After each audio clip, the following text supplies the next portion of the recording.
राधा।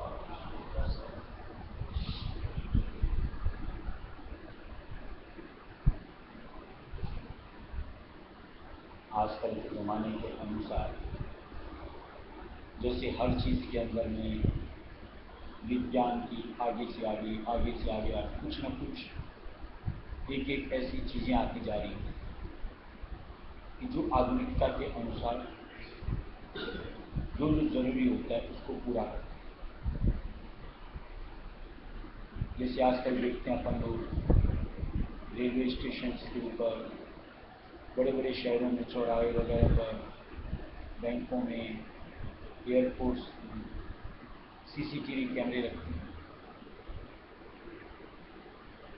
लोग बाग अपने ऑफिसेज वगैरह में लगाते हैं। यानी कौन क्या कर रहा है उसकी गतिविधि भांपते रहते हैं, और जहाँ किसी ने कोई हरकत की है उसको उसके जरिए से तुरंत पकड़ा जा सकता है। यानी एक कहीं न कहीं थोड़ा भय जो आम पब्लिक उनके हृदय में होता है,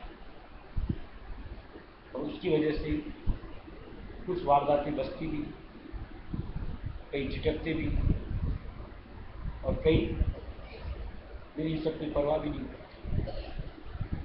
कर गुजरते। आज जो सत्संग में अपन को सुनने को मिलता है कि हम लोग जो भी गतिविधि करते हैं किसको धोखा दे रहे हैं? अपने आप को। क्योंकि हम उनको, या मान लो आम जो हम लोगों का एक संग साथ होता है, उनसे अपन अपने आप को छुपा सकते हैं कि मैंने नहीं किया, कि मैंने ऐसा नहीं कहा, कि मैंने यूँ नहीं। लेकिन जो सत्संग में चर्चा हुई थी कि अंत में जब पूरी रील घूमती, यानी फोटोग्राफी के साथ, वीडियोग्राफी के साथ हर चीज़ सामने जब आती, बोलती बंद हो जाती, यानी कोई मौका ही नहीं रहता है कि कहा जाए कि मैंने तो नहीं किया था, कि मैंने ऐसा नहीं कहा था। ऐसे में कुछ ऐसी बातें सुन करके झिझकते हैं, कर्मों में अपने आप को जोड़ने से बचते हैं, और कुछ हम जैसे निर्लज होकर के बरतते ही चले जाते बगैर किसी इस भय के, संकोच के कि कितनी क्यों को काल की प्रताड़ना सहनी पड़ेगी और कैसे मालिक के सामने शर्मिंदगी उठानी पड़ेगी।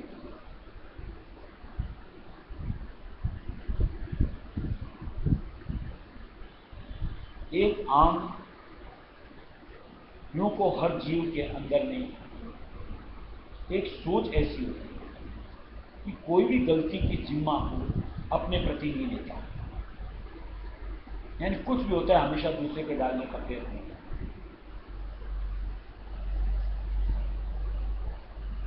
और जब तक ये हमारी नेचर में रहेगी तब तक सुधार भी नहीं होगा। जिस दिन हमसे कोई चूक हो रही है उस चीज को समझेंगे, क्या मेरे से गलती होगी, और उसको सुधारने का प्रयत्न करेंगे, तो समय पाकर धीरे धीरे कमी होते हुए एक दिन निश्चित तौर से उस चीज से छुटकारा हो सकता है। और जहां आप हर बात के ऊपर नहीं, ऐसा नहीं, कभी भी उस चीज से आपका निस्तारा होता ही। अब इसमें छोटी छोटी चीज जैसे देखो, जैसे झूठ बोलने की आदत होती है आम, कभी भी आप जो झूठ बोलता है बात करके देखो, मैंने तो कहा ही नहीं, ऐसा नहीं, ऐसा था, यानी 1000 तरह कर लेगा लेकिन अपनी गलती स्वीकार नहीं करता है, हाँ मैंने झूठ बोला। लेकिन क्या उसके सामने, धर्मराज के सामने, कि आपने क्या किया क्या नहीं किया, उससे छुटकारा मिल सकता है। इसी तरीके से जब आप मालिक के सन्मुख पेश होगे, वहां क्या लज्जा नहीं आएगी? कि मैं एक सत्संगी होकर के इस तरीके के आचरण में अपने आप को बरतता रहा। ऐसे एक एक चीजों के ऊपर अगर आप गौर करो और थोड़ा सा मालिक का भय सवाल, इस सोच के साथ कि कोई भी कर्म मेरा छुपा हुआ नहीं है, न जाने कितने कर्मों से, तो इस सोच के साथ अपने आप को आप बचा सकते। सीधी बात है कि जितना अपन गलत कर्मों से अपने आप को बचा पाएंगे, मन दुरुस्त रहता है और उसमें से निश्चित तौर से फिर नाम आता रहता है। जैसे दोपहर सत्संग बात की, एक ऐसा नाम जिसके जरिए से कुल सृष्टि संचालित हो रही है, उस नाम के जरिए से हम कहीं न कहीं अपने मालिक से, प्रीतम से कनेक्ट होते रहते हैं। ये सिलसिला बन सकता है।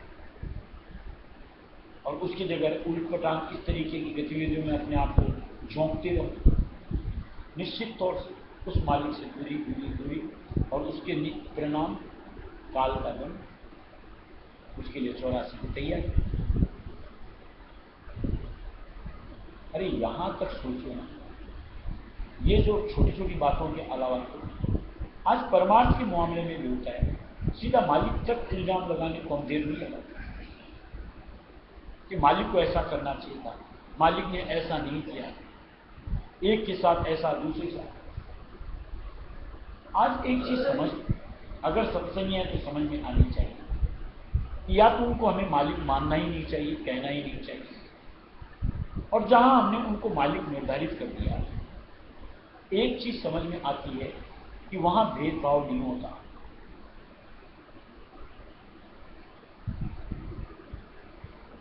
वहां सिर्फ और सिर्फ यूं को एक पलड़े के अंदर में जो माप तोल का जरिया होता है कि जो जितना मालिक के वचनों के अनुरूप अपने आप को आगे लाता है, विशेष मेहर दया का पात्र बनता है। इसी तरीके से जो जितना मालिक के नाम को जपता चला जाता है, मालिक की विशेष दया हासिल करता है, और जो इसमें अपने आप को पीछे रखता है, उसके प्रति निश्चित तौर से मालिक की मेहर दया में कमी रहती है। अब उस कमी और इधर बेसी को कोई बोलता है कि मालिक भेदभाव कर रहा है, ये तो नादानी की बात है। आप भी उस तरीके से आगे बढ़ो, आपको भी मिलेगी, उधर से तो कोई मुमानियत होती नहीं है। अब उस जगह अगर हम किसी तरीके से मीन मेखी निकालने में लगे रहेंगे तो थोड़ा सा सोचो, परमार्थ कैसे संभालेंगे। उसकी जगह अगर आप अंतर अपने झांको कि मेरे में क्या कमी रह गई, कि मैं कैसे, आज उसने मालिक की इतनी मेहर दया संजोई, मुझे क्यों नहीं मिली, तो कहीं ना कहीं अपना सुधार हम कर सकते हैं। यानी दूसरे के ऊपर दोषारोपण से पहले अपने अंतर झांकना जरूरी है, चाहे वो दुनिया का मामला हो और चाहे परमार्थ का मामला। और जो अपने अंतर में झांकने की फुर्सत निकाल लेता है, वही अपना सुधार, उत्थान कर पाता है। और जो ये नहीं करता है, निश्चित तौर से जैसे का तैसा, बल्कि और कहीं न कहीं देखो कर्म चक्र तो साथ चलते हैं और उनकी वजह से और नीचे उतरता चला जाता है। यानी ऊपर उत्थान की बारी, मालिक की नजदीकी की बारी उस ऐसे जीव बन ही नहीं पाते। फिर अपन चाहे मालिक के ऊपर दोष लगाएं, चाहे नाम के ऊपर दोष लगाएं, चाहे संगत के ऊपर दोष लगाएं, ये अपनी अपनी समझ की बात है। अन्यथा मालिक की तरफ से ऐसी कोई भी लोगों गतिविधियां बनती ही नहीं। आज मालिक तो जिसके लिए समदृष्टा है, वो तो एक मान लो हम जो सत्संगी जीव हैं, अलावा इनके जो आम जीव भी हैं, जो दुनियादार जीव हैं, मालिक तो उन पर भी वैसे ही बरसात करते हैं। पीछे जैसे सत्संग में बात की, अरे आपके पास पात्र है, आप पात्र को तो अपने सीधे करो, पात्र को बढ़ाओ तो सही, फिर देखो मालिक की दया मेरे साथ जुटती है या नहीं जुटती है। अब उसके लिए तो अपने आप को प्रस्तुत करते हैं कि हाँ पात्र को सीधा तो करें, और फिर देखते हैं कि सारी दया सिर्फ और सिर्फ मुझे मिल जाए, कैसे पॉसिबल। इसके लिए जो सत्संग में वचन अपन को सुनने को, समझने को, थोड़ी से मन की स्थिति को परिवर्तित करना है, सिर्फ इसलिए कि कहीं मालिक की विशेष मेहर दया जुड़े और हमारा काम हो जाए। नृत्य को कर नहीं जा बावरिया आंगन तेरा बतलावे, नित्य पोकर नहीं जाने। बावरिया आंगन तेरा बतलावे, भक्ति मार्ग में जो कोई लागे, शीश काट कर आवे। भक्ति मार्ग में जो कोई लागे, शीश काट कर आवे।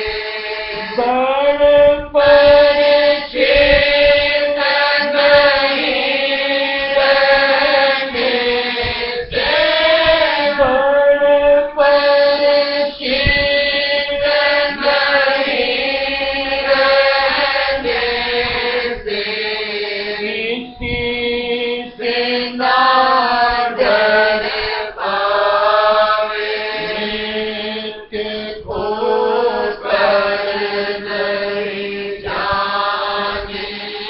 बावरिया आंगन तेरा बतलावे, नित्य खोकर नहीं जाने। बावरिया आंगन तेरा बतलावे, दूर होए सो जग में आवे, कायर ना करावे। दूर होए सो जग में आवे, कायर ना करावे। मन को जीत कर घर को जावे, मन को जीत कर घर को जावे। स्वामी गले लगावे, नित्य खोकर नहीं जाने। बावरिया आंगन तेरा बतलावे, नित्य खोकर नहीं जाने। बावरिया आंगन तेरा बतलावे। देखो राय सुमत के हिसाब से लय सुमत की भक्ति का जिनको मालिक अपनी शरण में लेते हैं, करना धरना तो जीव के लिए एक निमित्त मात्र है, लेकिन उतना निमित्त मात्र तो बनना पड़ता है। कराता वही है, करेगा वही है, लेकिन जरिया तो चाहिए, और जरिए के लिए हमें अपने आप को प्रस्तुत करें। मालिक बोलता डट जा तो डट जा, उसके बाद चाहे गर्दन कटे तो क्या फर्क पड़ता। अगर गर्दन कट भी गई तो सीधा मालिक के देशी पहुंचेंगे, बीच में नहीं जाएंगे।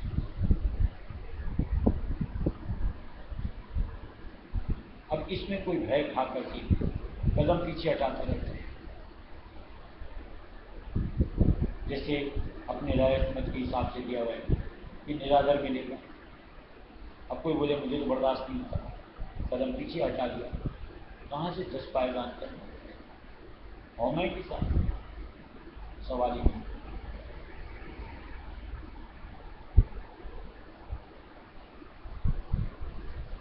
मालिक बोलता सब कुछ बर्दाश्त करना। इतनी तो समझ रखो, अगर मालिक हर स्थिति के अंदर में हमारे साथ है, ये यकीन अगर है, कोई भी स्थिति आए क्या फर्क पड़ता है? क्योंकि अगर उनकी स्थिति के अंदर में, उनके हमारे साथ होने की स्थिति में कुछ भी आएगा, ऐसा तो नहीं कि मालिक वो दयालु दाता है कि कहीं हम पर आंच आने देगा। यानी कोई भी कर्म भाग आया, हमारा ही किया वो, कहीं दूसरे का नहीं आया, गुजर भी जाए, और उसके बाद की स्थिति परमार्थ के लिए बढ़ के अनुकूल होती है, जिसमें कि परमार्थ की तरक्की हो जाए। शायद परमार्थ की तरक्की तो चाहना हमारे लिए उचित होता है। इसलिए ऐसा नहीं कि ऐसा हो ऐसा न हो, हम कौन होते हैं उसमें निर्णय निकालने वाले? ये जब जिम्मा हमने अपने आप को मालिक को सौंप दिया कि मालिक अब तुम्हारी मौत जो चाहो सो करो, निकाल निर्वाह करो, फिर हमको किंतु परंतु अपनी बुद्धि को लगा करके क्यों दर्शानी चाहिए? और जो उनकी मौज में अपनी रजा दे लेता है, निश्चित तौर पर बड़ा आनंद उठा पाता है, क्योंकि हर चीज के साथ में, मालिक की मौज के साथ में कुछ न कुछ परमार्थ सुधरता है। चाहे हमारे लिए सत्संग का ज्ञान बढ़े, चाहे हमारे अंतर में नाम के प्रति कशिश बढ़े, चाहे अंतर में हमारे प्रति मालिक के लिए राग हो वो बढ़े, कि हर वक्त उनके साथ अपने आप को अटैच करने की अभिलाषा बढ़ती चली जाए। और अगर ऐसा कुछ होता है और चाह क्या रहे यहाँ करके अपन सत्संग, निश्चित तौर से मालिक का साथ हर पल, और वो अगर हमें प्रत्यक्ष मिल जाए और क्या चाहिए? अभी जिस चीज से यूं को ऐसा लगता है पता नहीं मालिक का साथ है कि नहीं है, मालिक कहाँ है किधर है, समझ ही नहीं आता, क्योंकि कहीं न कहीं अपनी सोच घुसती रहती है उसकी वजह से। और जहां उसका निस्तारा हो गया, हर पल मालिक हमारे साथ खड़ा महसूस होता है, निर्भीकता। यानी उसके बाद ऐसा नहीं लगता कि काल आकर के न जाने क्या कर देगा, या जंजाल आकर के क्या कर देंगे, या वो संचित कर्म आकर के मुझे कितना सताएंगे, कुछ नहीं। फिर ये लगता है मालिक है ना, दया का हाथ है ना, साथ हो जाएगा, जैसे इतना समय पास किया आगे का भी कर लेंगे। उसके बाद तो हमेशा का वो स्थान जहाँ पर कल कलेश का नासिक है ही ना, वो तो मिले, और उसको पाने के लिए अगर थोड़ी सी बर्दाश्त करना हो, हंस के करना चाहिए। सूर का कर उल्टा तोड़े, दाग जिसमें लग जावे, सूर का कर उल्टा तोड़े, दाग जिसमें लग जावे, जब में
निश्चित तौर से जो सूरमा होते हैं उनके साथ,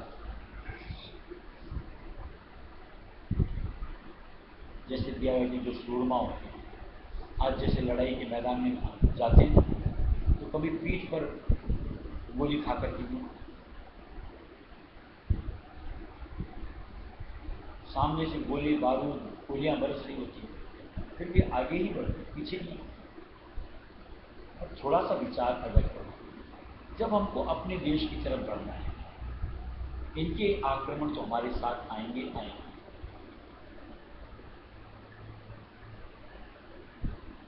उनसे नहीं बचा जा सकता। और ऐसे में कोई मालिक को पीठ दिखा देता है, कहां खाएगा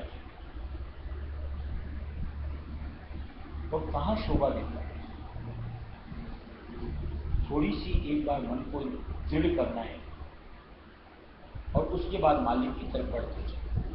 अब तो मालिक से मिले बगैर शांति, धीरे धीरे कुछ भी, चाहे दुनिया का साथ छूटे, चाहे तन हमारा जर्जर हो जाए, चाहे इन्हों को सारे विकारों के साथ ये मान अंग हमारे से एवज में मालिक मिलता है। ये सब बहुत कुछ चीज, ये समझ तो आनी ही चाहिए कि मालिक की गुणता क्या होती है। एक उस सर्वसर्वा को जो कुल सृष्टि का संचालन करने वाला है, तो यार उसका साथ पाने के लिए अगर ये सब कुछ छोटे मोटे कुछ भी आते हैं क्या फर्क पड़ता है। इसलिए हमेशा दृढ़ बन करके धारणा बनानी चाहिए कि अब तो इस तरीके से मेरा आचरण, व्यवहार और बर्ताव बनना ही बनेगा, अब कदम पीछे नहीं। और जो ठान लेता है कर लेता है, मालिक की दया साथ है।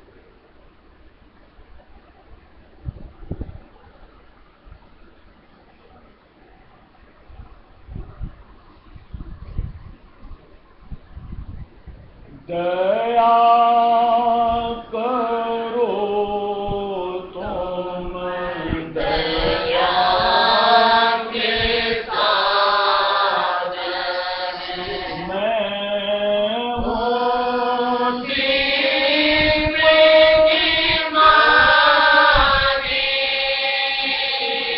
दया करो तुम दया के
मैं हूँ सिर्फ ईमानी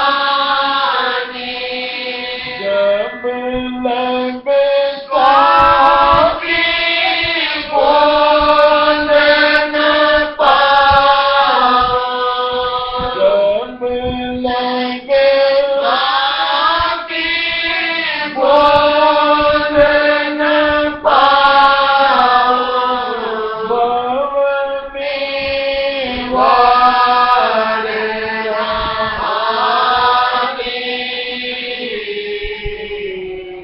दया करो तुम दया के सागर राधा स्वामी शब्द प्यारा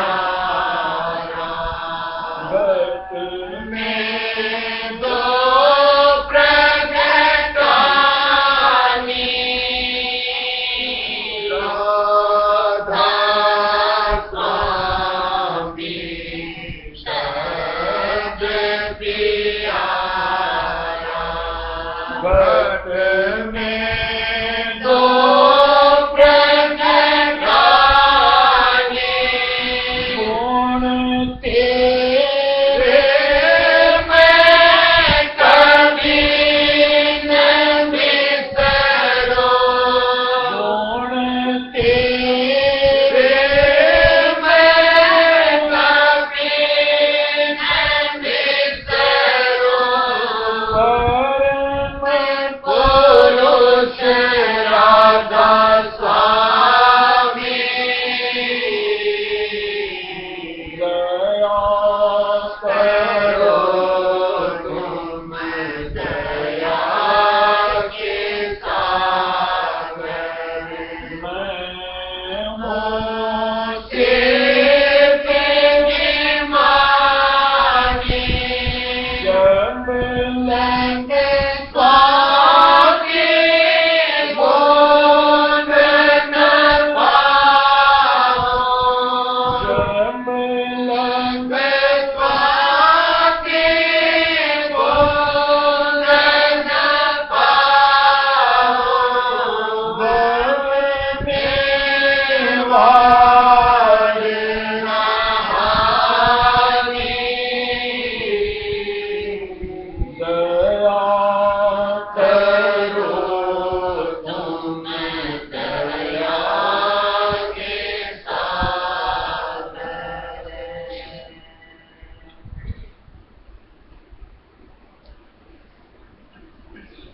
देखो दुनिया को तो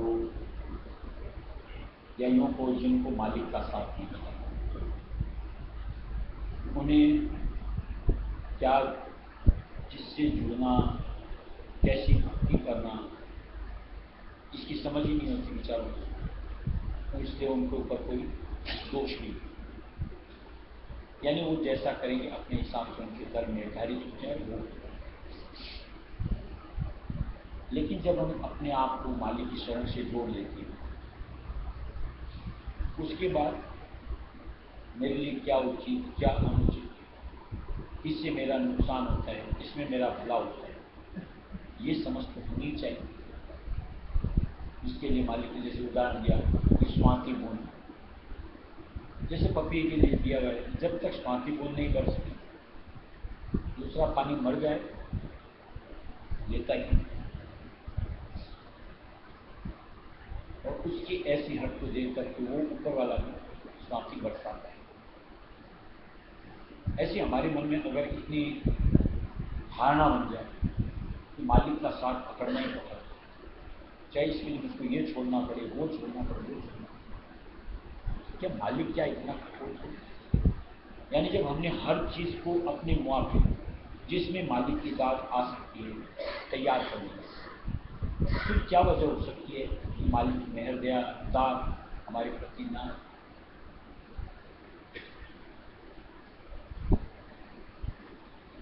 लेकिन उसके लिए जो ब्योंत बनाना पड़ता है वो बनाना पड़ता है, और उस ब्योंत बनाने के दरमियान कहीं मन के ऊपर थोड़ी सी बंदिश करनी पड़ती है, दाब देना पड़ता है। निश्चित तौर से बड़ का फल हाथ पाने के लिए थोड़ी सी तो करनी ही चाहिए। चाहे इसके लिए मन को कंट्रोल करना पड़े, इंद्रियों को कंट्रोल करना पड़े, कहीं हमको दुनिया से निकल करके मालिक की शरण में दृढ़ होना, अर्थ क्या है? अरे दुनिया में भी कुछ फायदा दिखता है, क्या नहीं करते? जैसा अपन वार्षिक में दिया है कि नीच से नीच जात तक जाने में तो अपन नहीं हिचकती, शर्म हया लाभ सब तो छोड़ती है। एक मालिक के दर साथ जुड़ने से, मालिक को हासिल करने से, ये मैं कहां से बीच में आता, या यूं मन की अभिलाषाएं बीच में क्यों आती, जो कि आज मालिक की उस मेहर दाद को पाने में बाधक होती है, या यूं को उनको दाद को हमारे प्रति आने में रोक लगा देती है। क्या काम?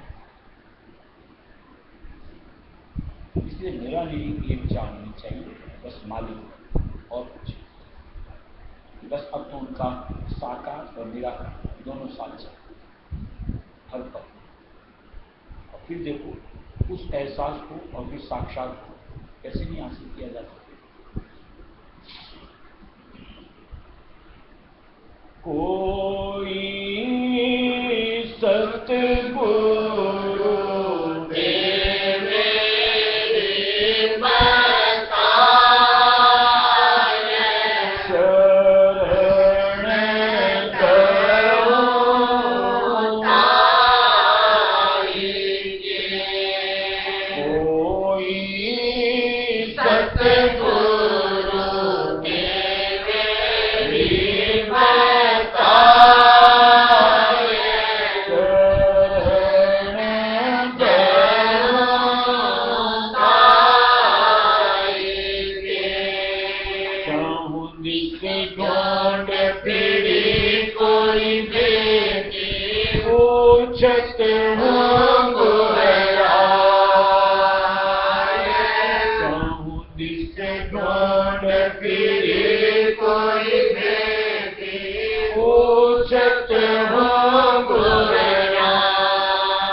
दौलत की वो सब देव बहाए। दुनिया दौलत की वो सब देव बहाए। बारंबार वार करनेकारों यह कहा मोले बेकार।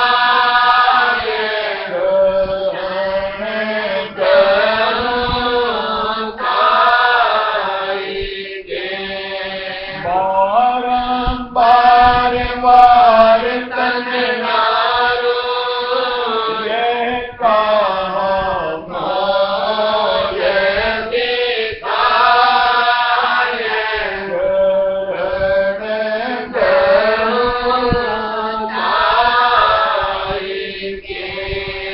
कोई सतगुरु दे मेरी बताए।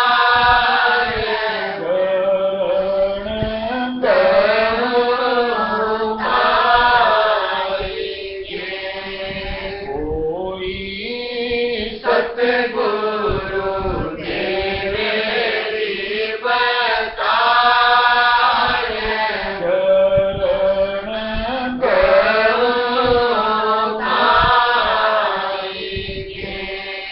दिन स्वामी सिंगार सुहागिन लानत तो पाताए। दिन स्वामी सिंगार सुहागिन लानत तो पाताए। बिन सेज बिछावे ऐसे नारी मरे विष खाए। चरण करुणाएगे।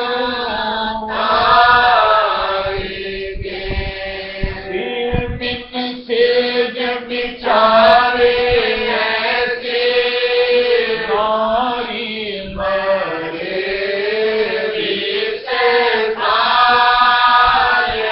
चरण करुणाएगे। कोई सतगुरु दे मेरी बताए। चरण करुणाएगे। कोई सतगुरु दे मेरी बताए। चरण करुणाएगे। सतगुरु बेहन मान कलेजे रोवे और चिल्लाए। सतगुरु बेहन मान कलेजे रोवे और चिल्लाए।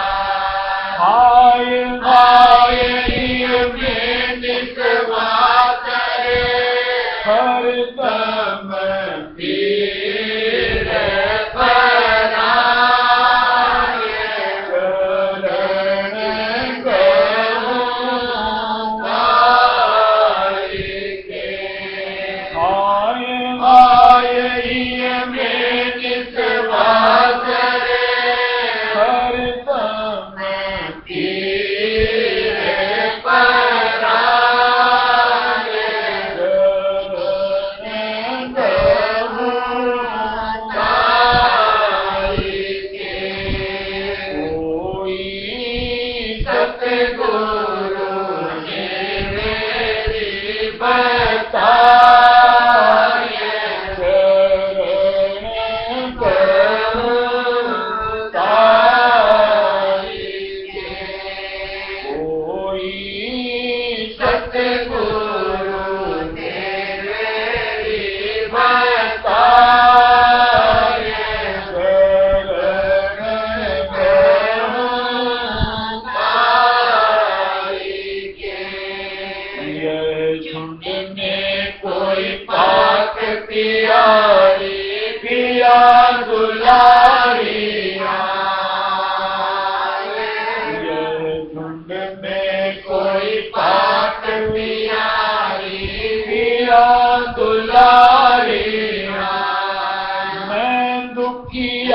हूँ दर्द दीवानी, प्रीतम दर्द दिखाए, शरण गऊँ तारी के। मैं दुखिया हूँ दर्द दीवानी, प्रीतम दर्द दिखाए, शरण गऊँ तारी के। कोई सतगुरु ने मेरी बताए, शरण गऊँ तारी के।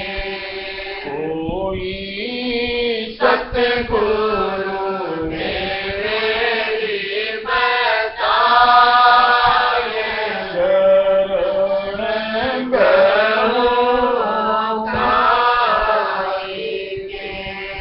तुलसी प्यास बुझे प्यारे से, शरणगर अदर समाए।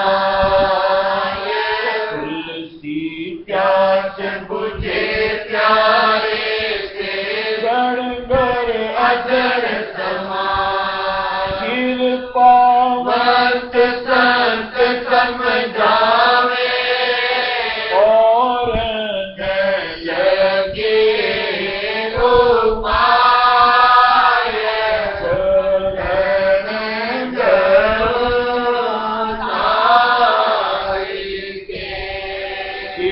कृपावंत संत समझावे, और लगे उपाय, शरण गऊँ तारी के। कोई सतगुरु ने मेरी बताए, शरण गऊँ तारी के। कोई सतगुरु ने मेरी बताए, शरण गऊँ तारी के। जो मालिक की मौज के ऊपर अपने आप को मुआफ करने लगते, यानी गिला शिकवा अंतर समाया रहता है, थोड़ा सा उनको समझना चाहिए। जैसे मान लीजिए हॉस्पिटल्स वगैरह में होते हैं या डॉक्टर के लोगों को देख रेख में होते हैं, तो जो हम लोग को परहेज बताया जाता है, जैसे मान लो कई दिन तक खाली लिक्विड ही लेते हैं,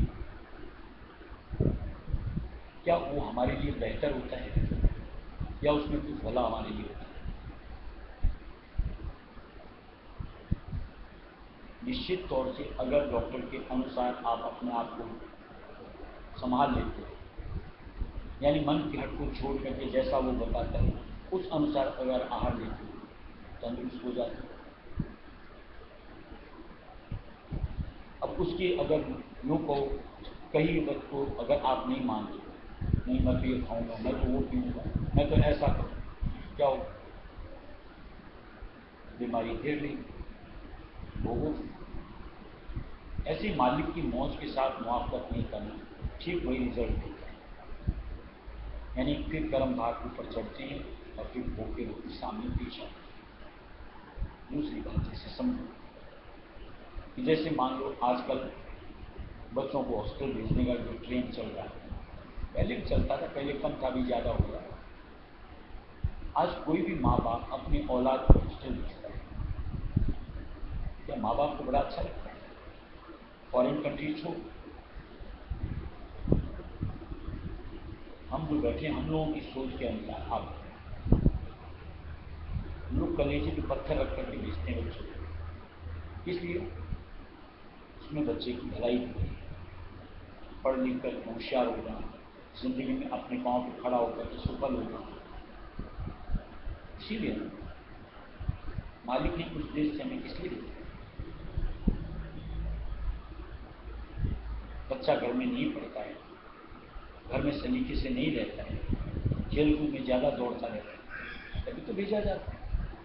इसी तरीके से जैसा मालिक बोलता है वहाँ अचेत अवस्था में चेतन करने के लिए मालिक ने हमें इस मंडल में कालमाया के उस में भी साथ में यहाँ पर मालिक दयालु स्वयं आते गुरु रूप में थोड़ी सी उनके साथ को पकड़ करके आप उनका आधार बना करके अपने आप को संवारो, देखो कितना बेहतर रिजल्ट मिलता है। यानी पूरे होश आवास चेतन अवस्था में अपने देश पहुँचे, फिर वहाँ का लुत्फ उठाएंगे। इसलिए कहीं हमको उनकी मौज के साथ में किंतु परंतु शब्द जोड़ना ही नहीं चाहिए। निश्चित तौर से हम जीवों के प्रति कहीं न कहीं उसमें नसीहत होती है, उसमें हमारा हित होता है, और निश्चित तौर से उसको धारने से हमको आनंद अवस्था में होता है। और जहाँ हम उसके मौज के बरखिलाफ होते हैं, फिर देखो दूसरा रिजल्ट सामने, शांति शकुन तो सवाल ही नहीं। क्या पाएंगे?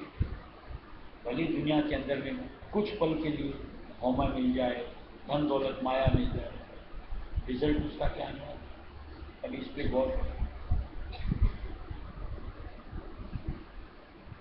इसलिए कहीं न कहीं चूंकि सत्संग में हमेशा मालिक को टकटकी लगाना, उनकी मौज में अपनी रजा को और उस अनुसार अपने आप चाहे आहिस्ता आहिस्ता बढ़ते चले, निश्चित तौर से हमारी गति उन तक पहुँच सकती है।